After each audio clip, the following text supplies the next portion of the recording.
Ladies and gentlemen, I want to begin by saying that the bilateral talks between Azimio and Kenya Kwanza is a time-wasting strategy and it will not take us anywhere.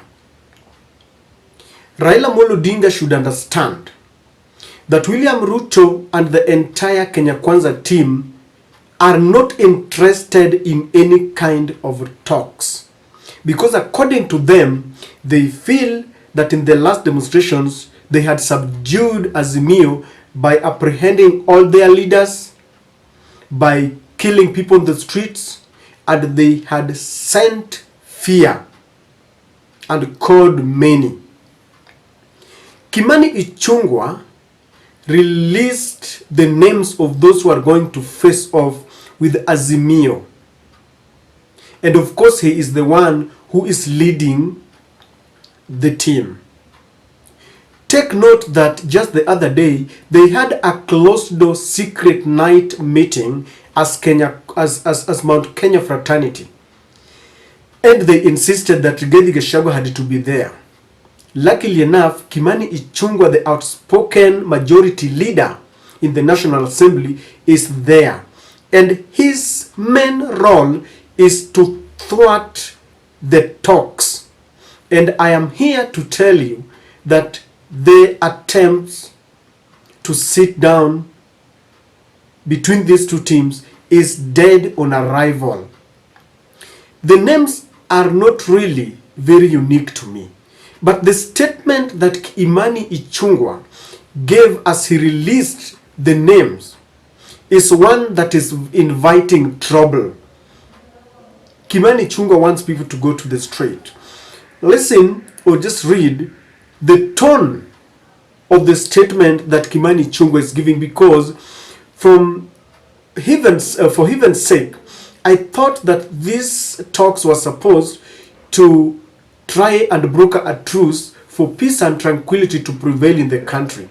But when you listen to Kimani Ichung'wah and read, Kimani Ichung'wah says that the Kenya Kwanza dialogue team, and he says that the Kenya Kwanza coalition wishes to state the following. And the first paragraph will tell you that these people are not serious, they're jokers.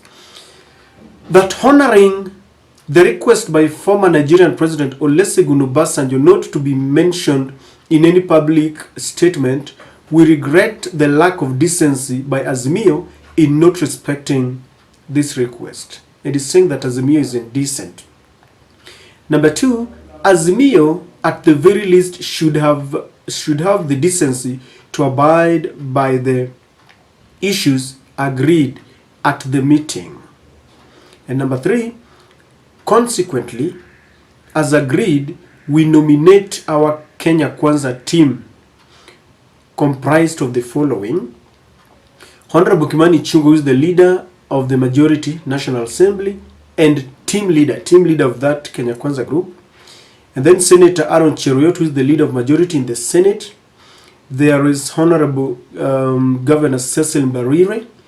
There is Honorable Hassan Omar and Catherine Wablinga. So that is the team. And the statement is that Azimio is indecent and Azimio did not keep the promise. He insists that the 5 issues that he released earlier are the issues that they talked about.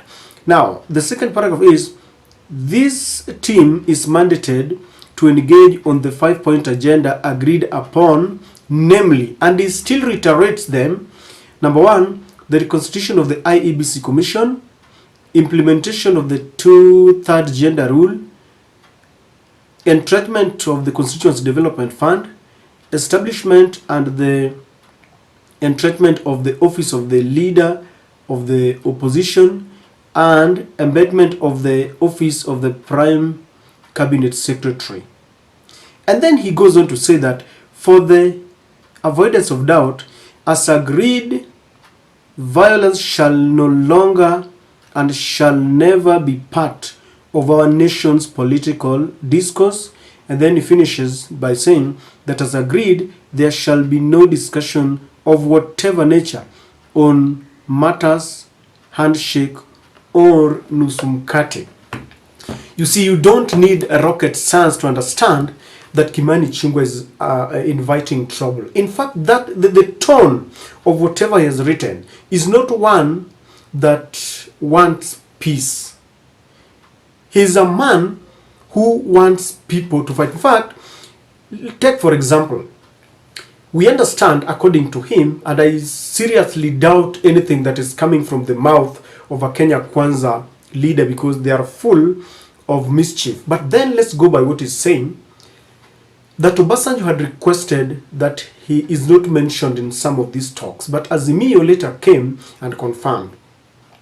Be that as it may, the reason why I feel the Azimio team revealed to the nation that Obasanjo was in town is because the Kenya Kwanza team were trying to live in denial. Number one, they had said that there was no crisis in town. There was no crisis in the country. When people were being butchered and killed, when one community was being targeted, and Kimani Ichung'wah himself stood on the floor of the National Assembly and said that Luo parliamentarians are leading their followers to be killed. It is like leading a bull to a slaughterhouse. And to him, that was not a crisis. To them, there was no crisis when investors are fleeing the country, when Kenyans cannot afford the basic commodities. And when Madam Suluhu was in town, they denied it. And then when Ramaphosa was in town, they denied it. So how then was Azimio going to convince the people of Kenya that they were committed about peace, that they were committed about resolving issues that are bedeviling Kenyans in an amicable way without bloodshed? And this is the reason why Kimani Ichung'wah should spare us this, whatever is lecturing us on. But even if he wanted to warn Azimio on this, the use of the term lack of decency, you understand what it means. And then Kimani tells us, he reiterates the very, very 5-point agenda that Azimio had rejected. Entrenchment of the office of the chief minister, office of the opposition leader, CDF, you know, look at it.